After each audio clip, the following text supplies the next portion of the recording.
Assalamualaikum warahmatullahi wabarakatuh.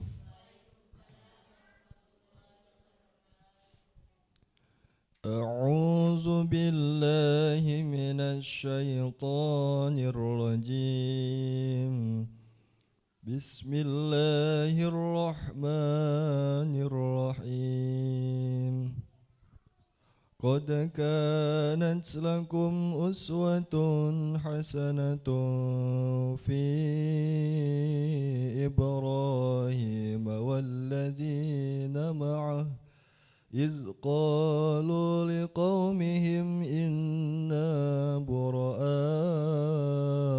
منكم ومما تعبدون من دون الله كفرنا بكم وبدا بيننا وبينكم العداوة والبغضاء أبدا حتى تؤمنوا بالله وحده إلا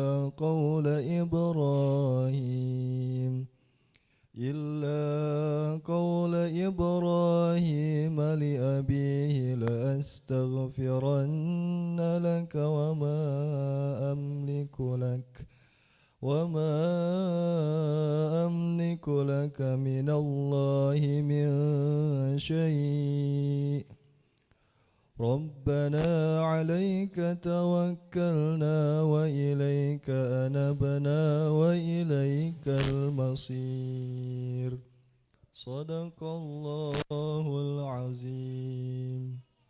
Assalamualaikum warahmatullahi wabarakatuh. Waalaikumsalam warahmatullahi wabarakatuh. Bismillahirrahmanirrahim. Innal hamdalillah nahmaduhu wa nasta'inuhu wa nastaghfiruh wa na'udzubillahi min syururi anfusina wa min sayyiati a'malina. May yahdihillahu fala mudhillalah wa may yudlil fala hadiyalah. Asyhadu alla ilaha illallah wahdahu la syarikalah wa asyhadu anna Muhammadan abduhu wa rasuluh la nabiyya ba'dah amma ba'du.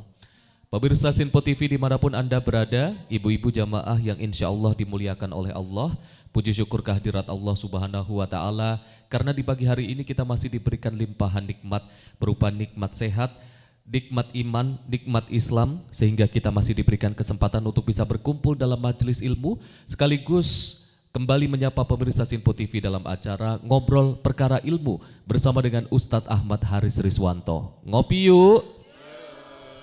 Salawat beserta salam semoga tetap tercurah limpahkan kepada junjungan kita Nabiyana wa Rasulana Muhammad Sallallahu alaihi wasallam yang kita nanti-nantikan syafaatnya kelak di yaumil qiyamah, dan semoga kita termasuk ke dalam umatnya yang insya Allah senantiasa istiqomah dalam menjalankan sunnah-sunnahnya. Ibu-ibu, bagaimana kabarnya, sehat? Alhamdulillah sehat. Pada pagi hari ini kita akan membahas tema terkait dengan Nabi Ibrahim dan meneladani Nabi Ibrahim dan juga keluarganya. Kalau kita berbicara terkait dengan Nabi Ibrahim dan juga keluarganya, ini mengingat juga saat ini kita menjelang Idul Adha, di mana pada Idul Adha ini memang ada satu ibadah yang sangat utama ya Pak Ustadz, yakni ibadah kurban. Dan kalau kita tarik ke belakang, ibadah kurban ini awalnya memang dari Nabi Ibrahim dan juga putranya, yakni Nabi Ismail. Tapi selain itu ada banyak hal yang bisa kita teladani dari Nabi Ibrahim dan juga keluarganya. Kira-kira apa yang perlu kita teladani? Nanti akan langsung dijelaskan secara lebih rinci oleh Pak Ustadz Ahmad Haris Rizwanto. Assalamualaikum Pak Ustadz. Waalaikumsalam warahmatullahi wabarakatuh. Sehat Pak Ustadz? Alhamdulillah sehat Mas Arif. Alhamdulillah sehat. Ini kita menjelang Idul Adha, kayaknya rame nih yang mau pada kurban Pak Ustadz. Seger-seger. Seger-seger nih. Udah siap arang sama tusukan. Oh. Yang disiapin malah arang sama tusukan ya Pak Ustadz ya. Baik, Pak Ustadz, ini kita akan membahas terkait dengan meneladani Nabi Ibrahim dan juga keluarganya. Apa yang perlu kita teladani dari Nabi Ibrahim dan juga keluarganya? Ini kami persilahkan Pak Ustadz untuk bisa menjelaskan langsung kepada ibu-ibu jamaah dan juga pemirsa Sinpo TV. Kami persilahkan Pak Ustadz. Baik jamaah. Bismillahirrahmanirrahim. Assalamualaikum warahmatullahi wabarakatuh. Alhamdulillahilladzi arsala anbiya'a dzawi fatanah bisidqi wat tablighi wal amanah. Summa salatu wassalamu ala Rasulillah wa ala alihi wa ashabihi wa man tabi'a rusydah, amma ba'dah. Jamaah yang dimuliakan Allah dan pemirsa Sinpo TV dimanapun berada, semoga semuanya kita selalu diberkahi oleh Allah Subhanahu wa ta'ala. Jamaah yang dimuliakan Allah, obrolan kita pagi ini tentang meneladani Nabiullah Ibrahim dan keluarganya. Kita sebagai seorang muslim ini adalah penerus ajaran Nabiullah Ibrahim. Maka dalam syariat agama kita banyak yang melanjutkan yang dulu diamalkan atau menjadi syariat Nabiullah Ibrahim dan umatnya. Maka dalam Al-Quran ada ayat yang mengatakan Qul sadaqallah fattabi'u millata Ibrahim hanifa. Maka ikutilah, Qul sadaqallah, katakanlah maha benar Allah. Fattabi'u, maka ikutilah millata Ibrahim hanifa. Millah itu ajaran Nabiullah Ibrahim alaihi salam. Mulai dari Nabiullah Ibrahim masih remaja atau bahkan mungkin menjelang dewasa, yakni ada syariat khitan, sunat. Kalau rata-rata sekarang anak-anak kita sunat masih usia ya di bawah 10 tahun. Kalau dulu Nabiullah Ibrahim khitan umur 80. Jangan ngebayangin yang enggak loh ya. Lah umur 80 tapi kan umurnya berapa totalnya? Kan gitu. Betapa beratnya Bu ya. Mulai dari remaja Nabiullah Ibrahim itu udah berkelana, berpikir mencari Tuhan pencipta alam yang sebenarnya. Karena pada saat itu rata-rata mayoritas umat saat itu nyembah patung. Dan yang bikin patung bapaknya Nabi Ibrahim. Nabi Ibrahim kan lama-lama mikir, ini daripada nyembah patung bikinan bapak, kenapa enggak nyembah bapak aja ya? Nabiullah Ibrahim berkelana atau kisah mencari Tuhan. Itu dalam surah Al-An'am dari ayat 71 sampai 79 itu menjelaskan atau menceritakan tentang pengembaraan Nabiullah Ibrahim dalam mencari Tuhan yang sebenarnya. Ketika ngelihat bulan, wah ini Tuhan gede. Tapi begitu pagi bulan tenggelam, enggak mungkin Tuhan itu tenggelam. Siang hari ngelihat matahari, wah ini lebih gede, mungkin ini Tuhan, tapi enggak mungkin Tuhan kok sorenya tenggelam. Kemudian sampai akhirnya dia menemukan Allah sebagai Tuhan pencipta alam raya dan sekitarnya. Ini mulai dari remaja, Nabiullah Ibrahim itu sudah menjadi teladan bahwa Nabiullah Ibrahim itu seorang pemuda, seorang remaja yang giat, yang enggak ngandelin bapaknya. Kemudian Nabiullah Ibrahim ketika sudah menjadi seorang nabi tergolong atau terkelompok dalam ulul azmi. Apa ulul azmi Bu? Kok pelongok iki mudeng apa?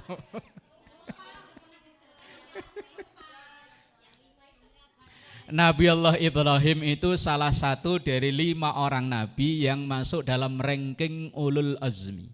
5 orang nabi yang cobaan hidup, perjuangan hidupnya jauh lebih berat dibanding dengan nabi-nabi yang lain. Nabi Nuh, Nabi Ibrahim, Nabi Musa, Nabi Isa, dan Nabi kita Muhammad sallallahu alaihi wasallam. Kemudian setelah Nabiullah Ibrahim dewasa, beliau berumah tangga. Sekian tahun berumah tangga, enggak dikaruniai putra.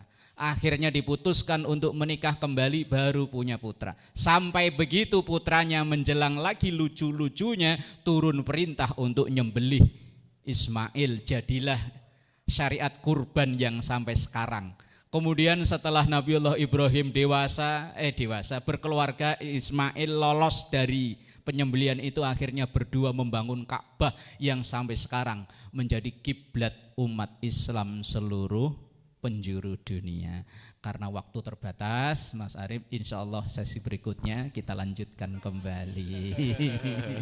Insya Allah kita lanjutkan di sesi selanjutnya, Pak Ustadz. Pemirsa jangan kemana-mana, usai jeda kita akan kembali lagi. Tetaplah bersama kami di Ngobrol Perkara Ilmu bersama dengan Ustadz Ahmad Haris Riswanto. Ngopi yuk.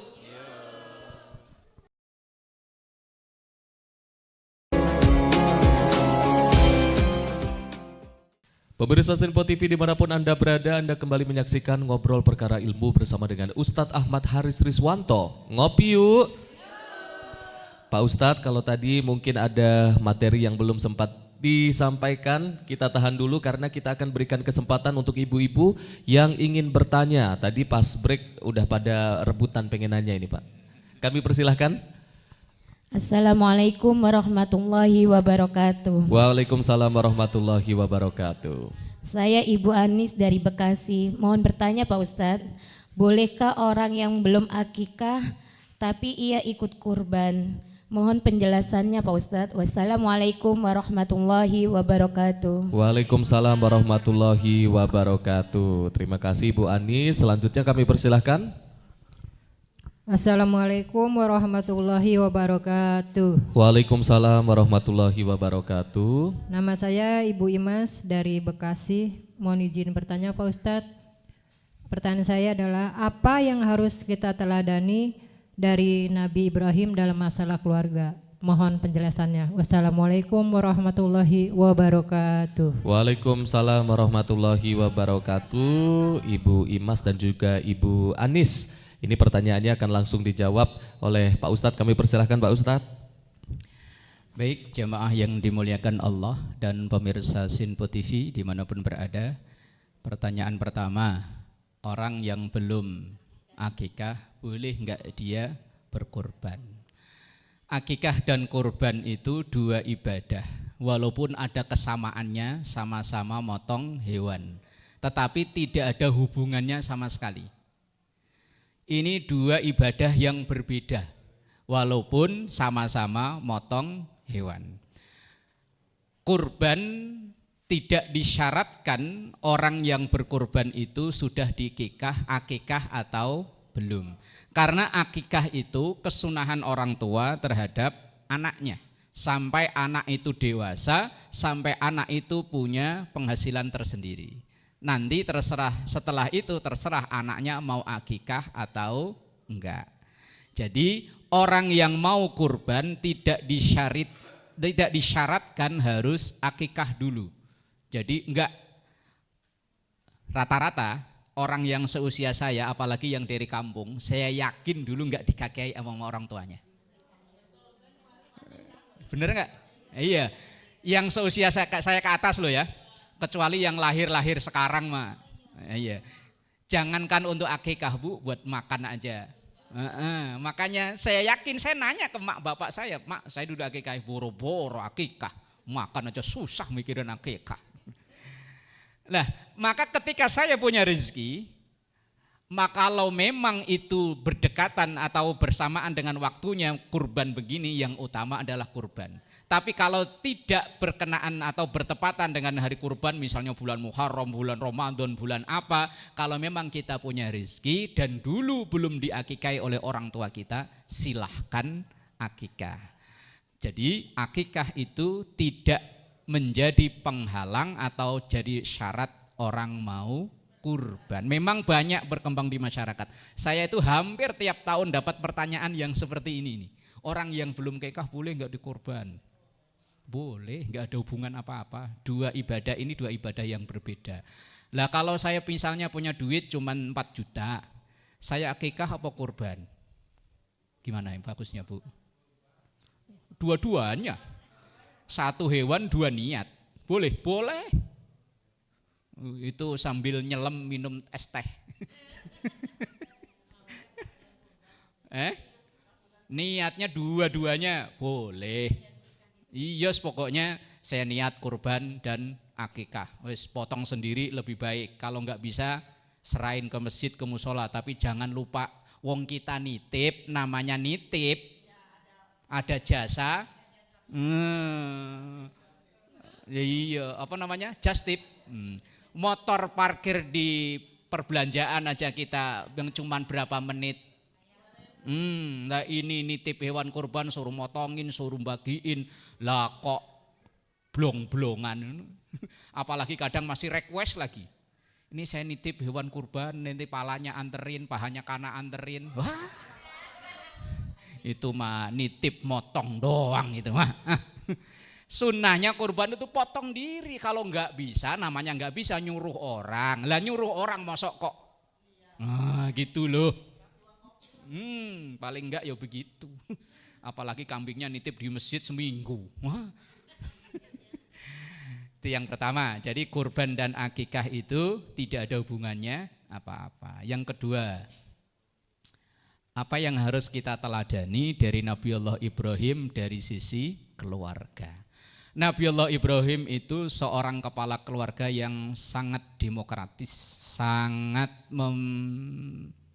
memperhatikan pandangan dari istri dan anaknya. Beliau tidak mentang-mentang sebagai kepala keluarga langsung karena ini saya pimpinannya, saya harus menetapkan ini enggak.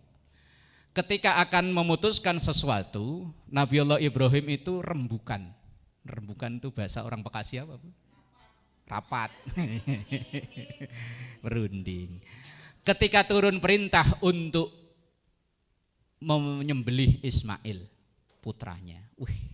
Rasanya kayak apa ya? Sekian tahun berumah tangga enggak punya anak, giliran punya anak lagi lucu-lucunya disuruh nyembelih. Inilah ujian terbesar Nabiullah Ibrahim alaihissalam. Tapi ketika turun perintah itu, Nabiullah Ibrahim ya melaksanakan, tapi tidak langsung anaknya langsung tangkap cerp langsung wuk, enggak. Diajak rembukan.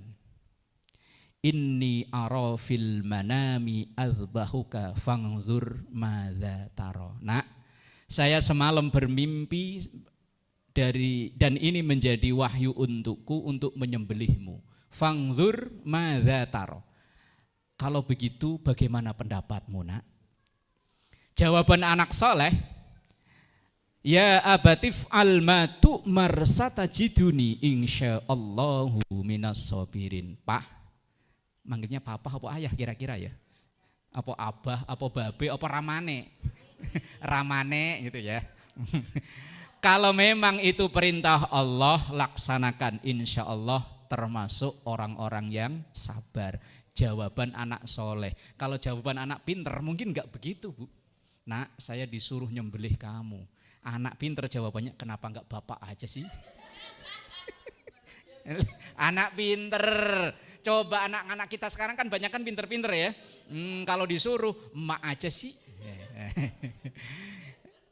Jadi Nabiullah Ibrahim itu seorang yang sangat demokratis, tidak otoriter. Dan ketika akan berangkat untuk menyembelih Ismail, beliau pun rembukan sama istrinya. Maka sampai jadi syariat melontar jumroh 3 kali, itu karena ketika akan melaksanakan itu diganggu sama iblis, ambil batu, lempar. Kemudian kata iblis, oh kalau bapaknya susah, anaknya kali yang masih kecil, diganggu ternyata enggak bisa, lempar lagi sama Ismail. Oh bapaknya enggak bisa, anaknya kali istrinya. Biasanya perempuan kalau digoda mah agak melo-melo dikit. Ternyata enggak, hajar imannya. Jangan ganggu-ganggu, sikat. Lebih parah kalau mak-mak kalau ngelempar ya.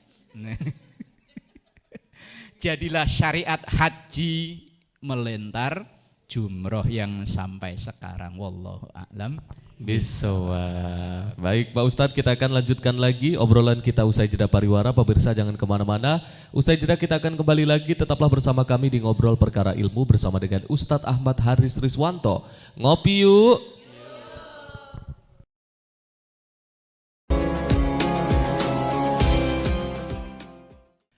Pemirsa Sirpo TV dimanapun Anda berada, Anda kembali menyaksikan Ngobrol Perkara Ilmu bersama dengan Ustadz Ahmad Haris Rizwanto. Ngopi yuk.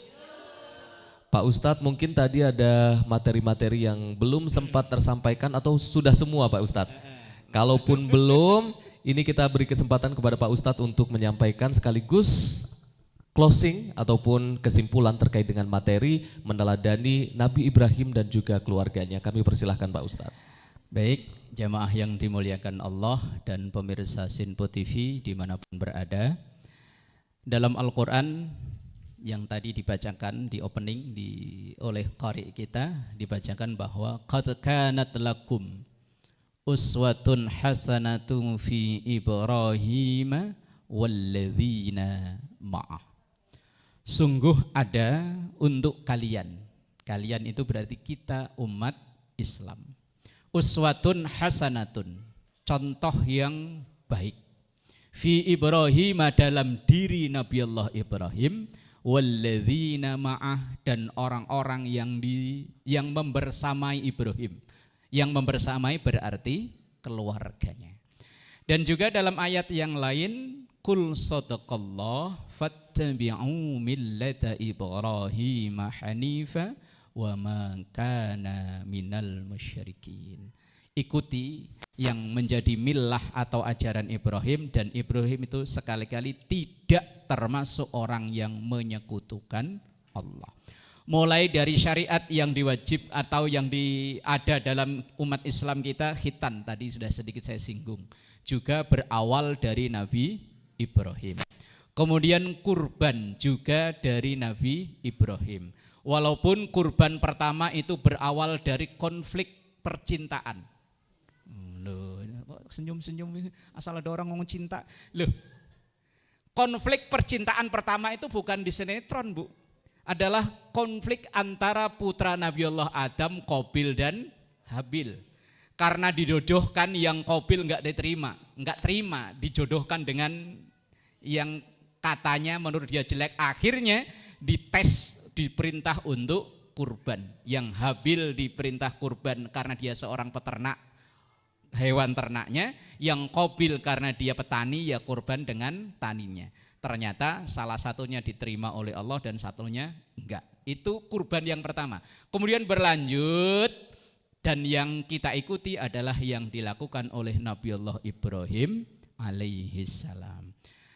Saya pernah baca dalam satu tulisan, walaupun kitab ini banyak dipertentangkan oleh para ulama tentang kesahihannya, yaitu dalam kitab Durratun Nasihin. Kurban yang dilakukan oleh Ibrahim sampai nyembelih Ismail itu berawal, Nabi Allah Ibrahim itu dulu bukan orang miskin, orang kaya. Setiap tahun beliau berkurban itu enggak kira-kira, ratusan kambing, puluhan unta dan sapi. Kita satu aja nabungnya lama, Bu, ya. Belinya aja nawarnya beda 10.000 aja pindah ke tukang kambing sebelah sono. Nabi Allah Ibrahim bertahun-tahun seperti itu sampai manusiawi, Bu. Begitu kedermawan Ibrahim itu populer di masyarakat, orang-orang wah luar biasa ya Ibrahim, tiap tahun nyembelih hewan kok sampai begitu. Kepleset omongan Nabi Allah Ibrahim.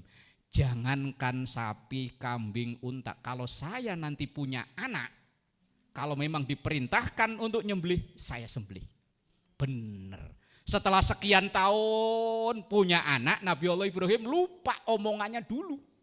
Begitu anak itu udah lagi lucu-lucunya, mungkin umur 6 tahun, 7 tahun, diingetin oleh Allah, Ibrahim dulu pernah ngomong apa? Nah, akhirnya datanglah mimpi itu pada tanggal 8 Zulhijjah, maka disebut hari Tarwiyah, hari mimpi. Kemudian yang tanggal 9 hari Arafah, mimpi hari kedua, mimpinya sama persis dengan hari yang pertama. Namanya Arafah, ngeliat, meyakinkan. Kemudian di hari yang ketiga Zulhijjah tanggal 10 baru itu kejadian, hampir mau dipotong. Kalau seandainya itu kok kebablasan, waduh, yang punya anak laki-laki, apalagi yang gemuk-gemuk ya, itu awal sejarahnya. Walaupun sejarah itu ada yang mempersoalkan kesahihannya. Kemudian ibadah haji hampir semuanya mengikuti perjalanan Ibrahim dan keluarganya. Ketika sa'i Safa Marwa ngikuti Hajar, yang ketika Ismail baru lahir kesulitan air. Kemudian di ibadah-ibadah yang lain hampir semuanya mengikuti ajaran Nabi Allah Ibrahim. Dan memang Ibrahim, istrinya, anaknya dan keluarganya adalah uswatun hasanah fi Ibrahim walladzina ma'ah, contoh yang terbaik. Tentu kita baca sejarah, kemudian kita pahami, kita teladani apa yang menjadi kisah dan perjalanan Nabi Allah Ibrahim dan keluarganya. Wallahu a'lam bishawab. Monggo Mas Ari. Terima kasih Pak Ustadz, Masya Allah materinya terkait dengan meneladani Nabi Ibrahim dan juga keluarganya. Ini salah satu ibadah terbesar yang ini adalah berkurban mengingat kita juga akan menjelang dengan Hari Raya Kurban, mudah-mudahan kita diberikan kemudahan untuk bisa melaksanakan kurban ini Pak Ustadz. Mudah-mudahan diberikan kemudahan baik rizki maupun niatnya, amin. Amin ya robbal alamin. Terima kasih juga untuk ibu-ibu yang sudah hadir. Dan pemirsa Sinpo TV juga terima kasih sudah menyaksikan kami dari awal hingga akhir. Jangan lupa terus saksikan Ngobrol Perkara Ilmu bersama dengan Ustadz Ahmad Haris Riswanto setiap hari jam 5 pagi hanya di Sinpo TV. Saya Arif Rifai mewakili seluruh kru yang bertugas mengucapkan terima kasih. Mohon maaf apabila ada kesalahan. Billahi taufiq wal hidayah. Wassalamualaikum warahmatullahi wabarakatuh. Waalaikumsalam warahmatullahi wabarakatuh. Astaghfirullahaladzim laqal ma'bud ya dzal jalali wal ikram. Bismillahirrahmanirrahim. Alhamdulillahi rabbil alamin. Rabbana hab lana min azwajina wa dhurriyyatina qurrata a'yun waj'alna lil muttaqina imama. Rabbana atina fid dunya hasanah wa fil akhirati hasanah wa qina adzabannar. Walhamdulillahi rabbil alamin. Wassalamualaikum warahmatullahi wabarakatuh. Waalaikumsalam warahmatullahi wabarakatuh. Astaghfirullah Rabbal baraya. Astaghfirullah minal khotoya.